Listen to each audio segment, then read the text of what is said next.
It's DTS 182 and Happy New Year, Guardians. We had a leak for DLC number 2, all that and more coming up.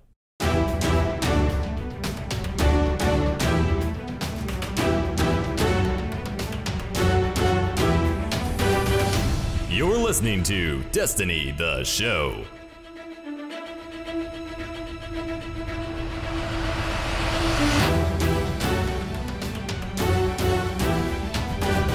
What's good, everybody, and welcome to Destiny, the show, the Destiny news podcast to keep you, the Guardian, ahead of the curve in the world of Destiny. I am BBKDRAGOON. I'm joined, as always, by my great co-host, Ditty. What's up, man? How was your holiday? My holiday was great. How was yours? It was super good. If I sound a little echoey, it's because I've got kind of a new set of scenery, at least for where I'm recording today. Nice. It might be a little bit echoey. It's like a cave. If I could describe it, I'm recording deep within it's your a own cave. Personal recording booth. That's right, my man cave. Oh man, I enjoy like this time of the year. It's my favorite. I take time off of work and get to spend some time with family. Hope the listeners got to do the same. And a good way to just blow off steam. I've actually not really been touching many games at all the last probably week and a half, which has also been pretty nice. But I did get Breath of the Wild for Wii U like nice 2 weeks ago, and it was, dude, great game. Highly recommend. I'm not that deep into it, but I can totally understand why people were angry at me for thinking Horizon was better. Horizon, amazing game, but I think Breath of the Wild so far is just one of those like masterpieces people will look at for years to come. Yeah, Stanek and I are actually looking at getting a Nintendo Switch. We don't have one yet, and we don't have any Nintendo consoles. Nintendo's been the one console brand that we haven't really got ourselves since like GameCube, right? Yeah. We never got into the Wii U, but now the Switch is out, and it's got a lot of great games.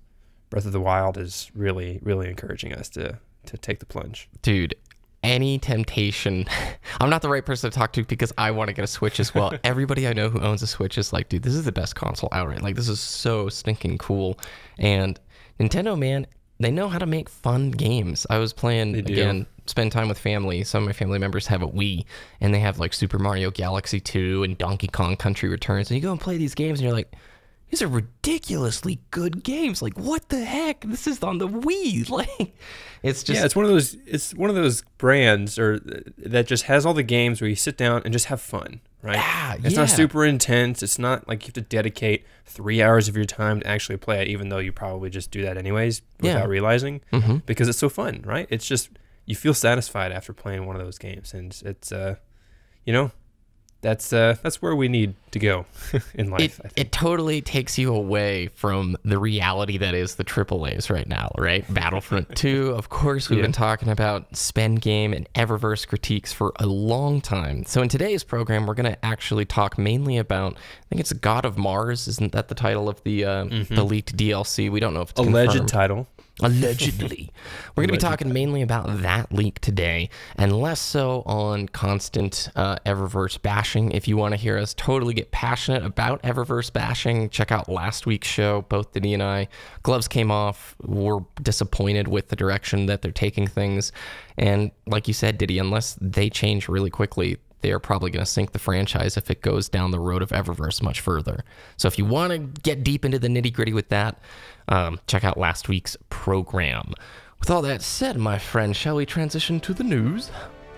News!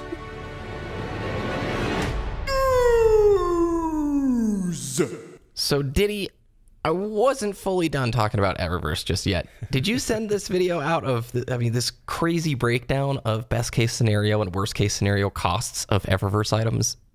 Yeah, so there's this really great video, kind of, since we talked about the plumber, a DTS legend at this point, breaking down all the math behind Eververse and the Dawning on Reddit. That kind of, got the ball rolling with a couple other content creators as well. There's this video from COS Gaming, COS Gaming, and the title of his video, it's about 13 minutes long, is The Mathematical Scam Behind the Eververse Destiny 2 The Dawning.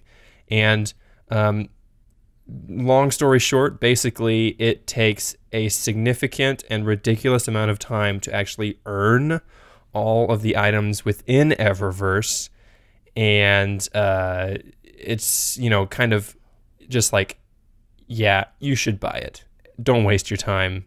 Buy it, please. That's what or not even please, Bungie's just saying buy it. Throw money at your screen, right? Yeah, so I think it alluded to the fact that, yeah, you could earn these in-game, but some of the time estimates, like under best-case scenarios, were things like you would have the whole catalog by 2020, and you're like, yeah, oh my yeah, gosh. if you played 8 hours a day, every single day, until you got everything, an average or better case scenario was like 800,000 minutes of gameplay to earn everything. It's ludicrous, and then it actually breaks down the cost, since you can't purchase Silver Dust, of what best and worst case scenarios would be.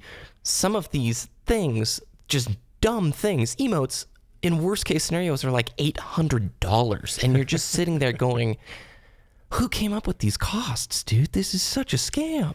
Yeah, and you know that they've done the exact math. Yeah. Because, they're developing it, right? But in the video, he breaks it down. This is how much silver, this is how much $1 real world money is in terms of silver. And this is how much, that breaks down into bright dust. And then how much each item in terms of bright dust is worth for each item in game. And some of them are like just average pieces of gear that like a sparrow or exotic ship from Eververse is like $68 or something.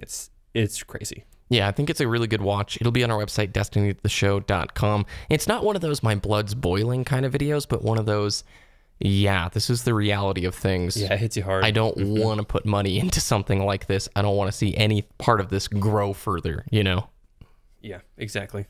All right then, good sir. So God of Mars leaked onto the PSN store. This is not the first time we've seen a particular leak like this in Destiny 2. All of this is unconfirmed. All of this could totally be fake.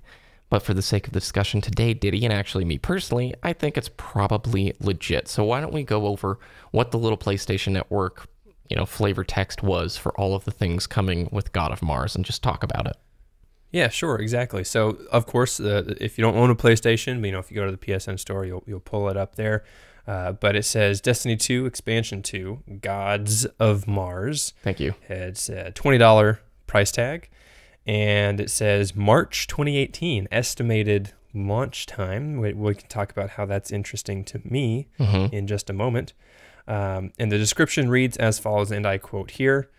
Destiny 2 Expansion 2 Gods of Mars sends your guardian on a long journey to a brand new destination, the frigid Veil of Mars, with an array of new missions, adventures, and enemies to fight.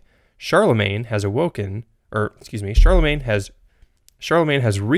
on Mars and has imprisoned Rasputin within an ancient vault.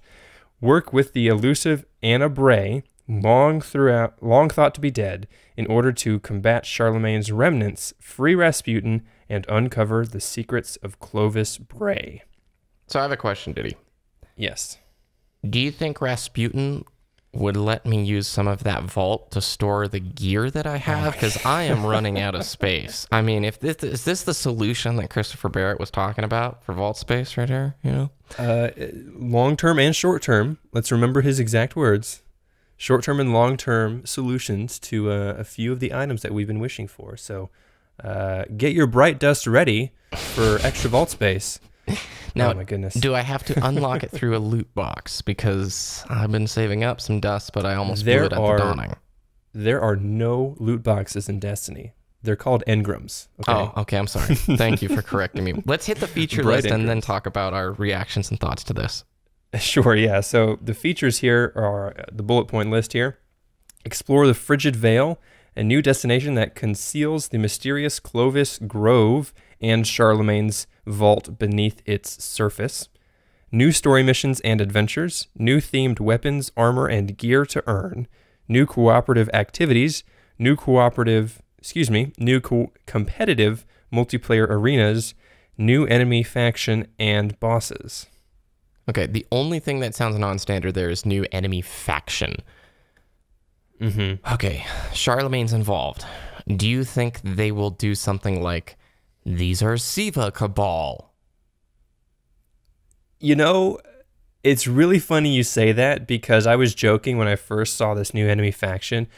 The Blue Legion of Cabal, right? Because we fought the Red Legion in Destiny 2 Vanilla. These ones are from the cold, frigid Veil, noted by their blue marks. the warm cabal or the cold cabal or something ridiculous like that. But yeah, so let's put this in perspective, right? So obviously, if we don't know, or if you don't know, Charlemagne and Rasputin are both Warmind AIs in the Destiny universe. Charlemagne is the AI of Mars, and Rasputin was on Earth.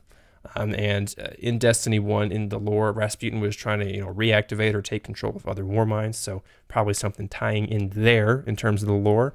But if we think about this, like you said, Siva Cabal, new enemy faction was new enemy variant was kind of the selling point of Rise of Iron, and it turned out to just be Fallen Siva-ified, right? Yeah. And it's like, that is probably a very real possibility. It's probably going to be Cabal, Fallen, or Cabal, Vex.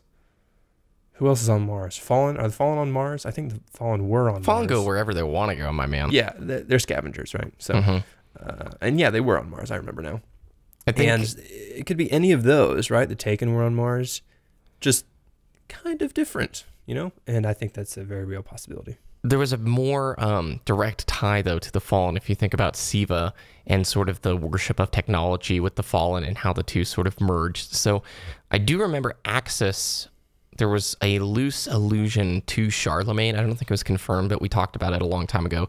In the Grimoire cards for Axis, it sounded like there was a direct link, like maybe Charlemagne was the one pulling the strings for Axis. I would love to see some threads like that come into fruition where Destiny or Bungie acknowledges kind of at least the story of Destiny 1 in some ways and ties the two together and be like, yeah, well, he was just my minion and I've now rebuilt him even better as this mini boss. March 2018. Axis becomes a strike boss. Yeah. Axis the strike boss.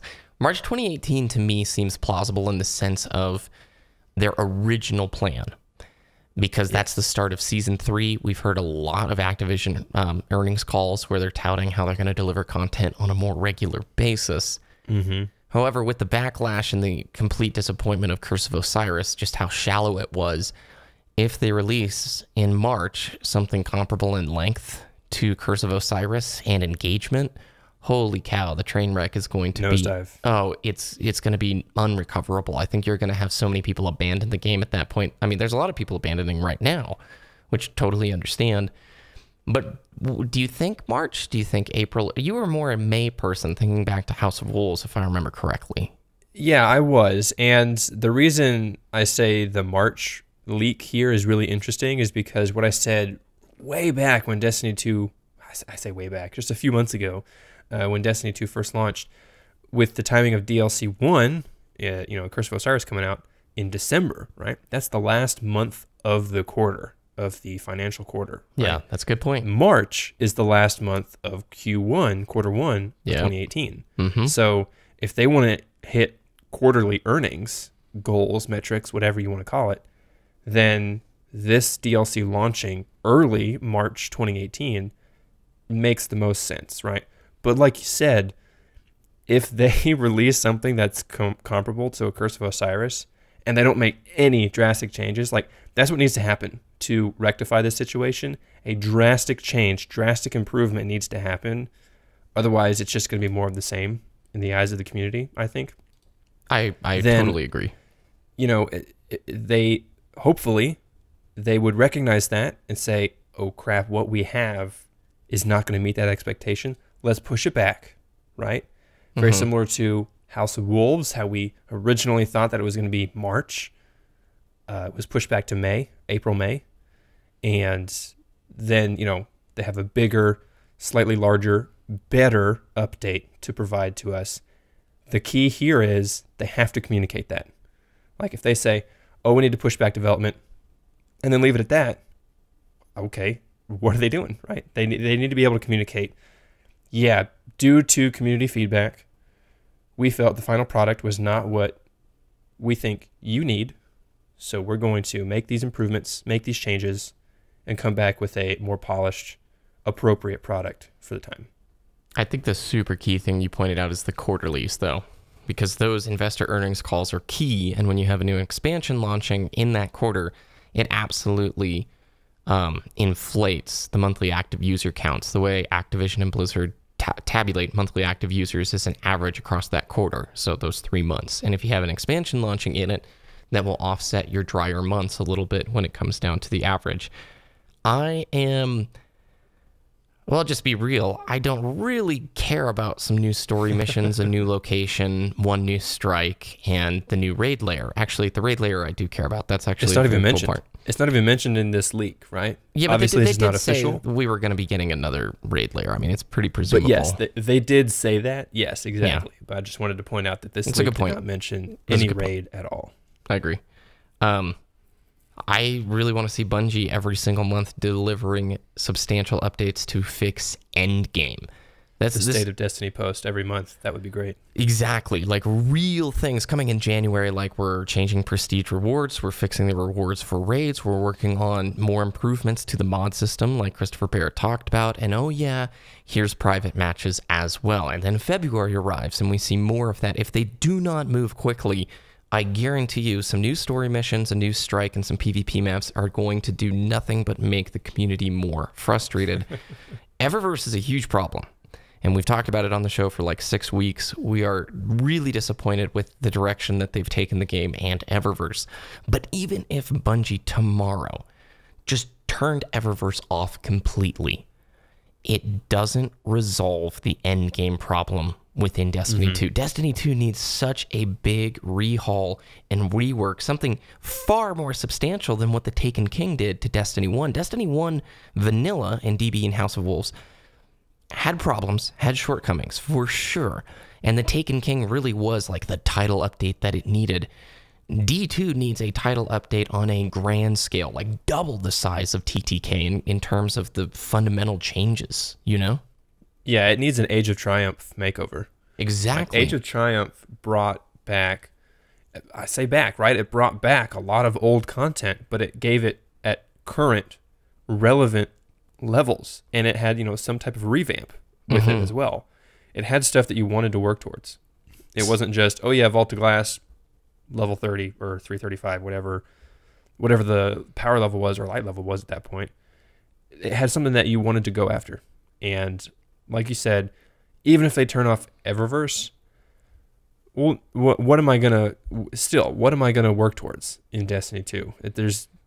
There's a very short list of things that I actually want in the game, and it needs to be a huge list of things that I actually want in the game. And it's a compounding issue in that Eververse is never going away. Even though Bungie has said they've heard our feedback and they're going to rework, it's never going away. I guarantee that their rework of it, though, you have to take a lot of those great items and great pursuables and put them in the game and strike specific loot and bring back the mountain of quality of life changes that D1 brought with it and then expand upon those.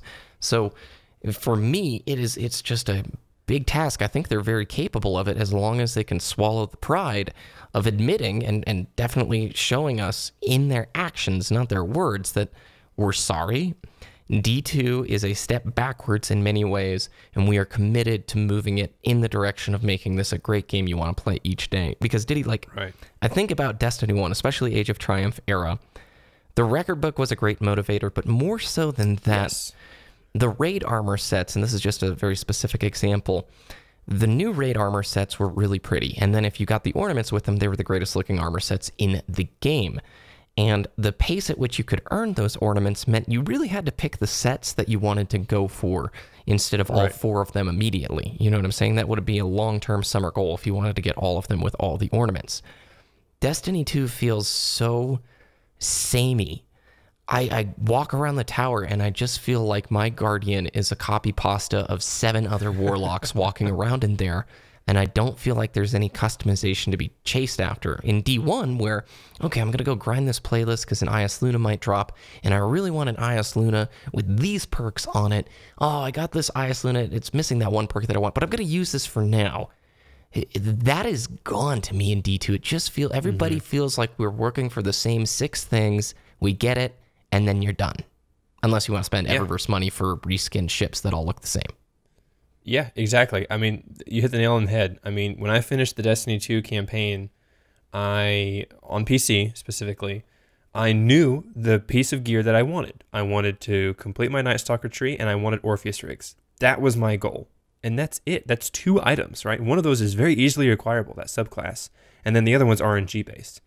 Within 3 or 4 public events, I got an exotic engram, decrypted Orpheus rigs. My grind is done. I have no other gear that I want to work towards, right? I'll use whatever gun, whatever, and I got the weapon I really wanted was the raid sword, and I got that from a clan engram. So thank you, PC Destiny to Show clan. But that my grind was done at that point. And with Age of Triumph, reminded me, we were coordinating raid teams because of specific challenge modes that week, right? The challenge modes were only active for that limited time, and that gear that I wanted was only active in that challenge. So I needed to coordinate a time to actually do that with some, with some people, right? With some guardians. And that just doesn't exist in Destiny 2 to me. Yeah, the Vogue sets were gorgeous, but I remember specifically making the choice, I want to build the Crota's End set first. And so my Warlock has a full Crota's End Age of Triumph set. And super proud of that decision. When I walk around the tower, I know, cool, that's what I did. But when I look over and I see you with your Vogue set and the full ornaments, and I go, wow, I know what you went through to get that. Whereas now, a lot of times, and I'm glad you mentioned the clan engram thing, I can understand why they did it. I can actually sometimes enjoy it. But even today, when I hop back in after not playing for like a week, all those rewards feel super hollow to me because I didn't engage in the activity to earn them.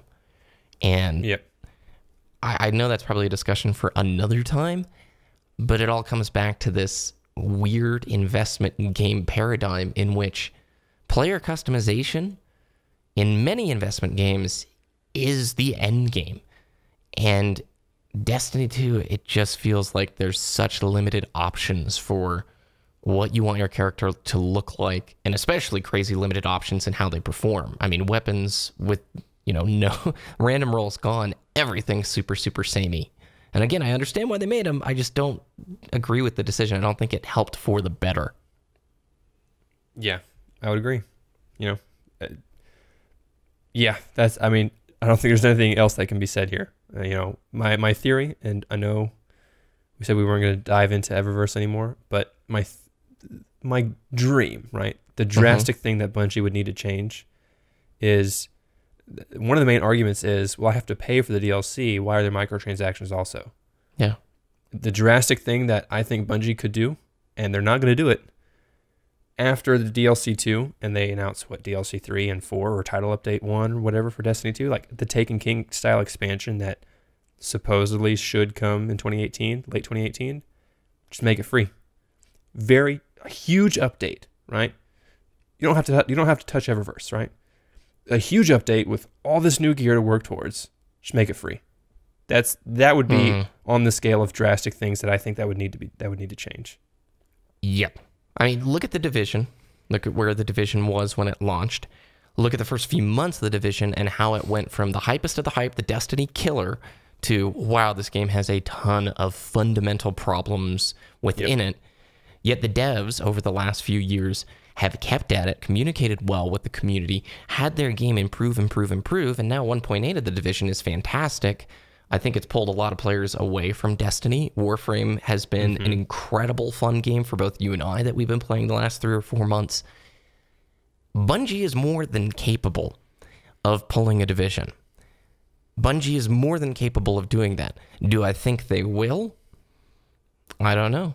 I don't. Like, personally, after the way the last 3 or 4 months have gone, I think it's still going to be stumbling around in the dark. But they're more than capable if they do, like what you just said. The restaurant analogy from Skill Up's video we talked about last week. They bring you a free meal with a free dessert to gain your loyalty and trust back, and you see a very marked change in the way that they behave and their actions moving forward type of deal. Because Destiny 2 is like, you and I both, the first 30 hours of the game, were like, this is freaking cool, this is awesome. And then you hit that cliff of, oh gosh, this is it, Yeah, I don't have anywhere else to go. And obviously I can't jump, because then that leap of faith is met with Eververse. Well, with that said, Ditty, where can people find your content? Twitter.com/DittyDTS, DITTYDTS. and youtube.com/wooshnes, WOOOSHNESS. All the links from today and more are on our website, destinytheshow.com. Be sure to join us on Discord, discord.me/DestinyTheShow. Hop in the conversation. We love chatting with you guys, playing from time to time. You can follow us on Twitter at DestinyTheShow. You can follow me on YouTube and Twitter at BBKDRAGOON. Thanks for listening, Guardians, and have a great week.